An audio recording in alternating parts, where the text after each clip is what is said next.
beaucoup, Julien. On revient à présent sur une prise de parole d'Emmanuel Macron. C'était ce matin à l'Élysée. Je ne vous en dis pas plus, mais on écoute un extrait. Aux combattants abandonnés, à leurs familles, qui ont subi les camps, la prison, le déni, je demande pardon. Nous n'oublierons pas. Bonsoir Abdelkader Mokhtari, vous êtes porte-parole du collectif national Justice pour les Harkis. J'aimerais évidemment vous entendre sur ces excuses, ce pardon d'Emmanuel Macron ce matin à destination des Harkis. Comment vous l'avez reçu ?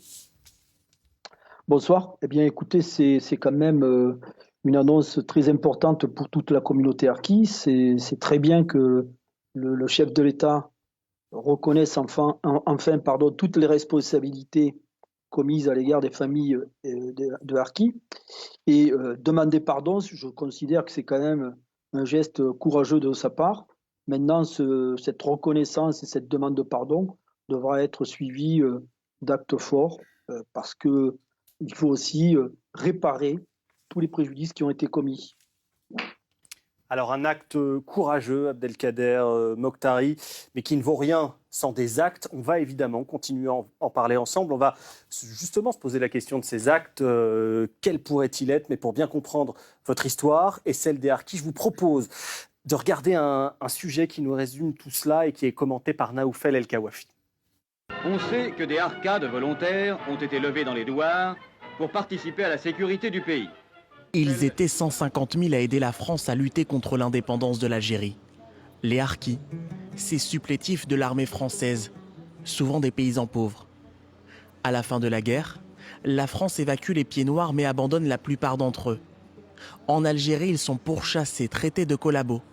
Des dizaines de milliers d'entre eux sont tués par le FLN, le Front de Libération Nationale.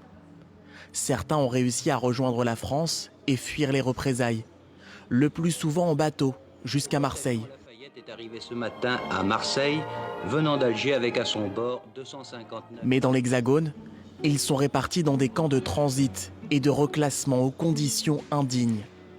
Depuis, les Harkis n'ont cessé de demander réparation. En 2001, Jacques Chirac inaugure une journée nationale d'hommage aux Harkis et remet plusieurs médailles et légions d'honneur. Nous vous faisons commandeur de la Légion d'honneur. En 2016, François Hollande va plus loin. Je reconnais les responsabilités des gouvernements français dans l'abandon des Harkis, des massacres, de ceux restés en Algérie et des conditions d'accueil inhumaines des familles transférées dans les camps en France. Et on continue d'évoquer l'histoire des Harkis et les déclarations ce matin d'Emmanuel Macron avec nos invités également en plateau. Gilles Manseron, bonsoir. Bonsoir. Vous êtes historien spécialiste du colonialisme français et Slimane Zeguidour, bonsoir à vous. Vous êtes éditorialiste à TV5 Monde. Alors d'abord, Gilles Manseron, j'aimerais vous entendre sur ce qu'on vient de voir. On voit François Hollande qui, lui, reconnaît ce qui s'est passé, ce que la France a fait aux Harkis, y compris tous les massacres qui ont eu lieu après la guerre d'Algérie. Et aujourd'hui, Emmanuel Macron qui demande pardon. C'est quoi la différence entre les actions de François Hollande et celles d'Emmanuel Macron aujourd'hui ? C'est peut-être un peu plus fort quand même, puisqu'il parle d'une demande, il parle de pardon. Donc, je pense que c'est un pas dans la fin du déni sur cet épisode de l'histoire. Mais c'est un épisode extrêmement complexe sur lequel on n'a pas fini de travailler, sur lequel les historiens n'ont pas fini de travailler. Il vous manque des éléments, c'est ça que vous dites ? Oui, enfin... Il y a des éléments. L'ouverture des archives de cette période de la guerre d'Algérie est fondamentale pour faire mieux la lumière sur tout cet épisode. Mais le président de la République a lui-même reconnu que ce n'est pas son rôle de dire l'histoire. Et donc, c'est celui des historiens. Donc, c'est aux historiens de travailler davantage. Et sur cette affaire des supplétifs qui n'ont pas été incorporés à l'armée française, parce que l'armée française ne voulait pas incorporer l'ensemble d'une classe d'âge autochtones, si je puis dire, au sein de l'armée, des forces de l'ordre. Ils ont été utilisés avec un statut qui a été inventé par les dirigeants de l'armée, un statut de supplétif auxiliaire adjoint aux unités de l'armée française. Alors Slimane Zeguidour, on parle bien sûr de ces mots d'Emmanuel Macron. Un petit mot sur le timing. Pourquoi est-ce que le chef de l'État, il s'exprime maintenant ? Pourquoi ? En fin de mandat ? Pourquoi ? Parce qu'il sait, d'abord pour deux raisons. L'homme d'État sait que la société française, dans la société française, il y a peut-être 7 ou 8 millions de personnes qui ont peu ou prou un lien avec l'Algérie. Parmi eux, les petits-enfants des acteurs de la guerre d'Algérie.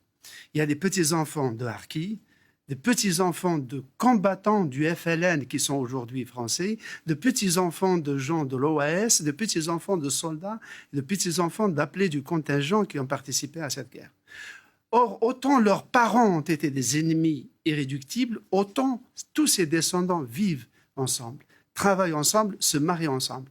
Et donc, il faut que, dans le roman national, il faut que les vécus des uns et des autres, les souvenirs, soient coulés dans une version commune, dans un apaisement. Ça, c'est le premier point. Le deuxième point, c'est que Emmanuel Macron, comme tout un chacun, sait que l'année prochaine, il va y avoir la campagne électorale pour l'élection présidentielle, campagne dans laquelle on le sait dès maintenant que les questions d'immigration, d'islam, de repentance, de colonisation, d'Algérie vont être centrales et démagogiquement sollicitées. Et que ce sera en même temps le 60e anniversaire de l'indépendance de l'Algérie. Donc, des deux côtés de la Méditerranée, il va y avoir des sujets de polémique plus inflammables que jamais.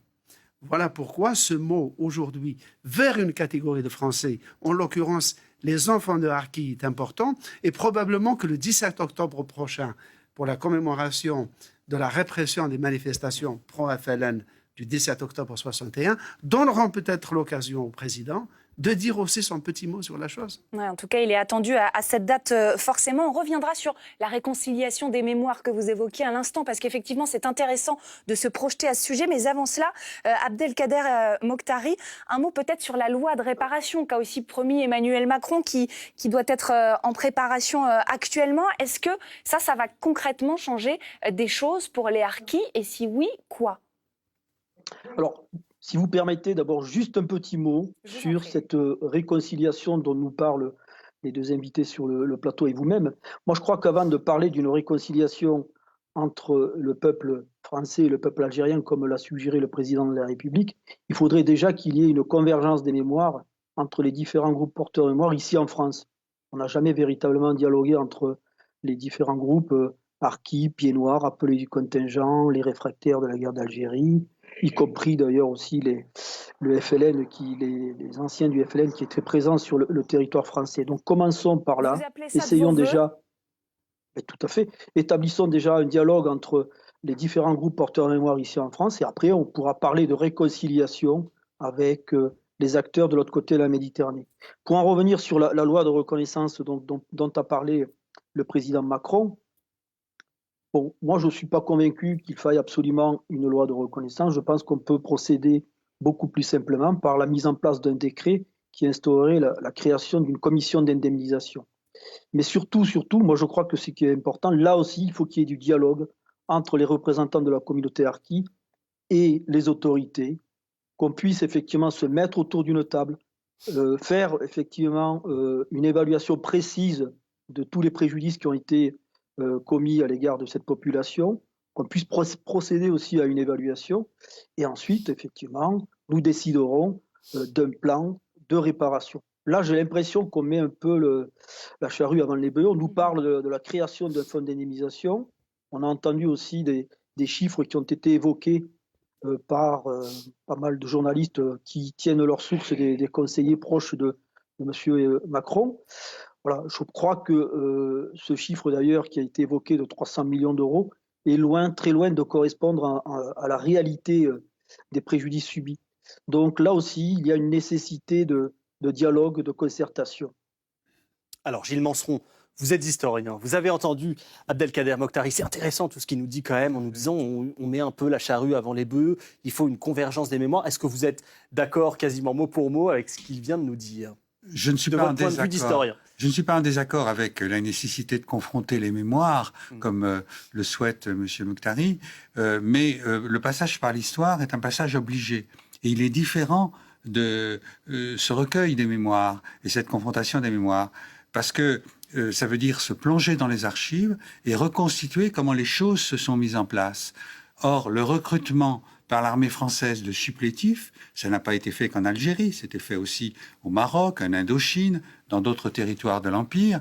C'était une manière de les employer comme auxiliaires de l'armée, de les impliquer dans des conflits dont ils n'étaient pas particulièrement responsables, et sans les incorporer à l'armée régulière. S'ils avaient été, comme les soldats d'origine algérienne, au sein de l'armée française, ce qu'on appelait les FSNA, français de souche nord-africaine, on employait ce terme-là comme jargon militaire, eh bien, ils auraient été ramenés avec les autres soldats français. Leur destin aurait été différent. Voilà, et on a créé, et ça c'est l'armée, l'état-major de l'armée qui a créé cette catégorie d'auxiliaires qui étaient des civils à qui on faisait croire qu'ils étaient des soldats. Enfin, c'est un peu simpliste tout ce que je vous dis là, mais en tout cas c'est une affaire qui doit être étudiée d'un point de vue de l'histoire, du point de vue de l'histoire, et dont les mémoires ne rendent pas forcément compte. Et l'histoire pourra être mise sur la table à l'occasion de rencontres, pourquoi pas, entre les différents partis dont on parle. Slimane Zeguidour, cette question du pardon qui a été évoquée par Emmanuel Macron, qui a présenté les excuses de la France aujourd'hui aux harkis, on se demande un peu comment elle risque d'être perçue de l'autre côté de la Méditerranée, à Alger. Je crois que la question des harkis, maintenant, depuis le temps qu'elle fait l'objet d'un traitement politique au plus haut niveau de l'État, commence de plus en plus à être perçue comme une affaire franco-française. Je rebondis sur ce que disait Gilles Monseron, à savoir que l'armée intégrait des Algériens comme supplétifs sans les intégrer dans le corps de l'armée. Il y a un pendant administratif de cette attitude. C'est qu'en principe, les harkis étaient des Français comme tout le monde, depuis 1958. Cependant, quand il s'est agi, quand la décision a été prise à Paris, d'amener en France les pieds noirs, on a pensé, les pieds noirs qui étaient chrétiens ou juifs, donc de souche européenne, comme on disait bien que les juifs soient des Algériens pure souche, ceux-là, ils ont été ramenés en France sous le label de rapatriés avec R majuscule. C'est-à-dire on les ramène à la patrie, à la mère patrie. Les harkis qui ont pu embarquer pour venir en France ont été ramenés sous la rubrique de réfugiés avec R majuscule, c'est-à-dire c'est comme s'ils allaient en exil ou dans une terre étrangère. Donc là, la République a fait une entorse à ces règlements fondamentaux, c'est-à-dire en maintenant deux statuts différents pour des gens qui étaient en principe totalement français. Et ce que vous soulignez est très intéressant et ça m'interroge, Abdelkader Mokhtari. J'ai envie de m'adresser à vous parce que, effectivement, quand on est réfugié et pas rapatrié, on n'a pas le même statut, ce n'est pas ressenti de la même manière aussi.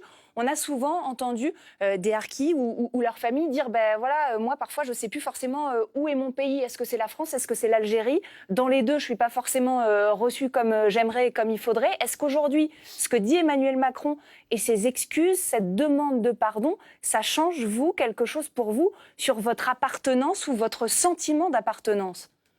Alors d'abord, une précision importante pour corriger ce que disait le dernier intervenant. Les harkis ont eu la qualité juridique de rapatriés à partir du moment où ils ont pu souscrire à la déclaration reconnaissante de nationalité française. On peut considérer effectivement que nos parents étaient des réfugiés puisque ils fuyaient un pays en guerre et qu'ils avaient perdu la nationalité française au moment où il y a eu la signature des accords d'Évian. Mais on va considérer que ce statut de réfugié a duré quelques mois. Ensuite, nous sommes devenus des citoyens français avec la déclaration reconnaissante de nationalité française. Nous avons, je dis nous, nos parents ont acquis la qualité juridique de rapatriés. Donc voilà, je ne crois pas que le problème se pose à ce niveau.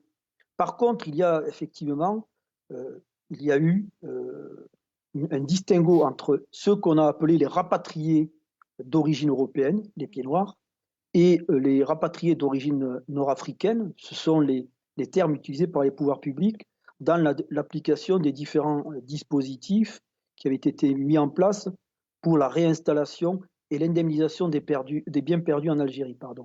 Et c'est là aussi où il y a un contentieux avec le groupe social harki, puisque nos parents n'ont jamais pu bénéficier de ces deux grands dispositifs de réinstallation et d'indemnisation. Maintenant, je reviens sur ce que vous disiez aussi par rapport à l'identité. Effectivement, nous avons aussi beaucoup d'enfants de harkis qui, pour certains, se sentent complètement français, qui ne veulent plus avoir à faire quoi que ce soit avec l'Algérie. d'autres qui s'accommodent des deux cultures, des deux traditions, qui se sentent algériens par ces cultures, par la tradition, par la religion, mais qui se sentent aussi pleinement français, puisque nous avons toujours vécu dans ce pays, nous avons été à l'école de la République, bien que parfois il y ait eu quand même des enfants de harkis qui ne sont pas allés justement à l'école de la République, mais pour eux l'école était dans les camps. Voilà. Mais après, je ne crois pas que ce soit un problème fondamental. Mais c'est vrai que le fait que le président de la République demande pardon aux harkis, ça peut contribuer à un apaisement des mémoires et effectivement peut-être renforcer ce sentiment d'être véritablement français. Slimane Zeguidour, pourquoi est-ce que, d'après vous, la France a mis 60 ans à reconnaître ce qui s'est passé et à demander pardon aux harkis? 60 ans, c'est énorme. Oui, mais 60 ans, c'est-à-dire juste après la fin de la guerre d'Algérie, donc le cessez-le-feu entre Français et Algériens, les gouvernements français ont été très tôt soucieux d'harmoniser la société française, de calmer les rancœurs. D'où les lois d'amnistie. Il y en a eu 6 en tout. Pourquoi 60 ans? C'est parce qu'il y a un des grands décalages de l'Algérie, de la France aujourd'hui, c'est que la France est quasi entièrement gouvernée par des gens qui n'ont pas connu la guerre d'Algérie. Donc pour eux, c'est un peu du passé. Donc il y a plus de sérénité pour la regarder. Entre-temps, les harkis, les premiers harkis, les parents, eux s'en prenaient surtout à l'Algérie. Ils avaient de la rancœur contre la répression qu'ils ont subie, parfois des tueries cruelles. Et c'est pour ça que parfois, certains d'entre eux se sont laissés embarquer par l'extrême droite dans une attitude revancharde vis-à-vis de l'Algérie et seulement de l'Algérie. Leurs enfants qui ont étudié l'histoire, qui sont élevés à l'échelle sociale avec leurs efforts, eux se tournent leur critique vers la République française. Et comme on est dans un État de droit civilisé où il y a des élections et qu'on a besoin aussi d'électeurs, eh bien la question est devenue une affaire urgente et dans le tableau de bord de toute la classe politique française depuis quelques années. J'ajouterai juste un mot sur les enfants de harkis. Rapidement. Pour le code de la nationalité algérienne, tous les enfants de harkis aujourd'hui peuvent, s'ils le veulent, s'ils le désirent, reprendre la nationalité algérienne. C'est une dernière question et on va changer d'échelle avec vous, Gilles Manseron. On a entendu les mots d'Emmanuel Macron. Est-ce qu'il y a d'autres pardons que la France devrait verbaliser? Est-ce qu'il y a d'autres pays à qui adresser nos excuses? Disons que la colonisation était un phénomène global, et l'Empire français s'est étendu sur toutes les mers et sur tous les continents. Et donc, effectivement, on peut poser le problème pour d'autres pays qui l'ont été colonisés. Mais le cas de l'Algérie est quand même à distinguer, parce que c'est là où la colonisation a été la plus longue, 1830, chacun le sait, 1962, et elle s'est aussi accompagnée d'une émigration de peuplement, et ça a donné une espèce de guerre civile algéro-algérienne entre des Européens algériens et des indigènes algériens. Donc, ça a été un des aspects des multiples guerres civiles qui ont émaillé cette période. Donc, c'est un gros morceau quand même. Donc, il me semble que c'est naturellement celui qui émerge en premier quand on parle du passé colonial de la France. Merci infiniment à tous les trois d'avoir accepté de répondre à nos questions dans le 18-20 de France Info. Merci pour vos analyses très intéressantes sur ce sujet. On va se tourner à présent vers WL.